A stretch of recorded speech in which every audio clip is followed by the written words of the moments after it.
Acabamos de hablar con el máximo representante de la extinta ya ACSIP, entidad creada para el gobierno electrónico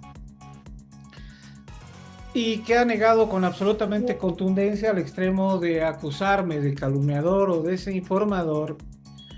eh, Me mencionó que ellos jamás no han tenido ni han usado la información digital en nuestro país en la escucha, en la espía, en la determinación de quiénes son ciudadanos aptos o no. ¿Quién mejor?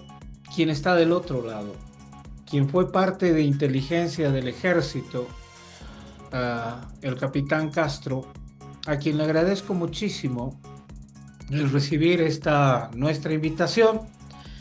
Y obviamente vamos a hablar de otro tema, pero la primera que quiero preguntarles es esta. ¿Realmente inteligencia del Estado no ha tenido ninguna posibilidad de saber la situación jurídica, económica, legal de los ciudadanos eh, a través de todo este montaje electrónico que se ha hecho desde la vicepresidencia del Estado? Capitán, gracias.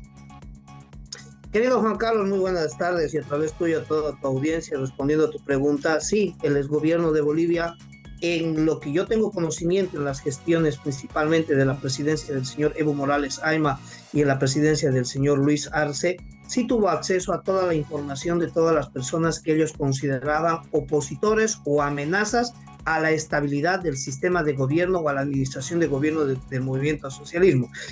Es por esto que ante una ausencia de una ley de inteligencia que pueda colocar los lineamientos y hasta dónde se debe operar por mediante el uso y la aplicación de los sistemas de inteligencia, el gobierno de Bolivia, mediante el sistema electrónico que es la AGETIC, proporcionaba al comandante de ejército y al comandante de la Policía Nacional el acceso que hasta el día de hoy tienen por medio de sus departamentos de inteligencia para poder monitorear todos los requerimientos que el gobierno emite hacia los sistemas de inteligencia, no con fines de seguridad y defensa o con fines de seguridad ciudadana que debe englobar a la policía y a las Fuerzas Armadas, sino con fines políticos.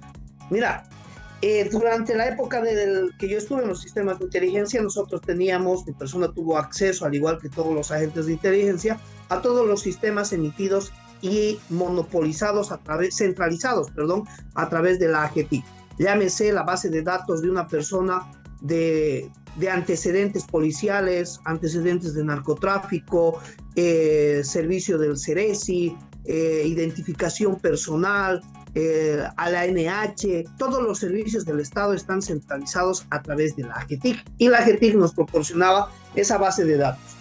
A tal extremo que, mira, tal vez la declaración que ya emitimos en tu programa anteriormente con relación a estos aspectos puedan caer en puntos de subjetividad porque yo no tengo acceso en este momento a la base de datos que la AGETIC nos dio para poder demostrar que yo tengo, pero sí tengo acceso a la base de datos del padrón electoral de lo que fueron las elecciones del 21F, donde Bolivia prácticamente votó en contra del no o en contra de la dictadura del no y la reelección de Evo Morales. La AGETIC nos proporcionó a nosotros, los servicios de inteligencia, la base de datos del padrón electoral de todas las personas que fueron habilitadas para votar en las elecciones del 21F. Hasta la fecha, mi persona cuenta con una copia proporcionada por la AGETIC de toda la base del padrón electoral. Coloco a disposición de la Fiscalía la base de datos de lo que fue el padrón electoral. Coloco a comprobación tuya y a comprobación de las personas para poder demostrar que cuento con la base de datos de las personas que votaron. Yo tengo el acceso a todas las personas que votaron en el padrón electoral de la época del 21 de febrero. Esa información fue proporcionada no a mi persona, sino al servicio de inteligencia mediante la AGETIC. La AGETIC nos proporcionó la base de datos del padrón electoral. Después de este fenómeno, que prácticamente nosotros nos quedamos con la copia y que la copia se podía generar duplicados y demás, la GETIC lo que empezó a hacer en el manejo de sistemas de seguridad o de colocar candados en su sistema de seguridad era ya no generar una base de datos física, sino una base de datos virtual que no se podía descargar, simplemente se buscaba a la persona, se generaba una captura y se podía hacer. Además que toda la base y la información que actualmente tiene la GETIC de todos los bolivianos es demasiada, es inmensa, es una información que ocupa demasiado espacio virtual como para poder ser almacenada en una computadora. Me parece fundamental este ofrecimiento al Ministerio Público que usted hace, capitán, porque nos han acusado de estar desinformados, de desinformar deliberadamente a la gente para dañar el prestigio de personas y de instituciones. Creo que un extremo así no puede quedar suelto, capitán, y por eso es que recurro a quienes han estado del otro lado del escritorio y quienes han recibido la llave. Y si usted tiene la prueba digital o física de que aún hoy, 2026, tiene la base de datos del padrón electoral, pues Dios mío, el mentiroso no soy yo, ¿verdad? Querido Juan Carlos, y aquí radica la pregunta: ¿cómo mi persona, un oficial que en ese entonces tendría el grado de subteniente cuando se ejecutaron las elecciones del 21F, tendría acceso, al igual que muchas personas de las compañías de inteligencia, todos los excomandantes de ejército desde la época del padrón, de la elección del 21 de febrero hasta la fecha, cuentan con esa base de datos, los jefes de los departamentos segundos de inteligencia, todos los comandantes de las compañías de inteligencia, muchos agentes de inteligencia que tenemos esa base de datos y hemos llegado a tener.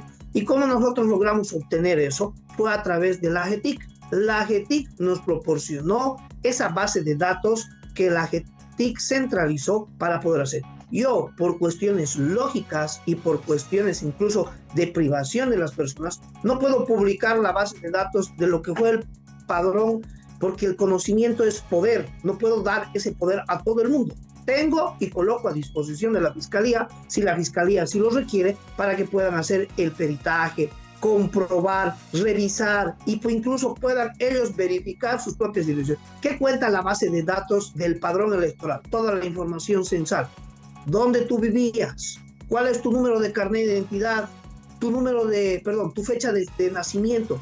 Con el hecho de tener el número de carnet de identidad, la dirección de una persona y la fecha de nacimiento, se pueden hacer 1000 cosas en el tema de búsqueda y obtención de información, y peor en los propósitos del gobierno, que era generar espionaje, persecución y seguimiento a opositores. Nosotros sabíamos tu fecha de nacimiento, carnet de identidad, dónde vivías, y simplemente era corroborar, verificar, buscar más información, sacar bases de datos. La fecha de nacimiento y el tema del carnet de identidad me permite saber la militancia a través del sistema electoral público que me exige esos datos que son sensibles. Yo no sé tu fecha de nacimiento ni tu número de carnet de identidad, por ejemplo, pero sí tengo la base de datos que me permite observar y sacar esa información en base a la información que la GETIC nos dio en su momento. Capitán, gracias por ese dato, pero bueno, hasta aquí llego con ese tema que creo que se explica absolutamente por sí mismo.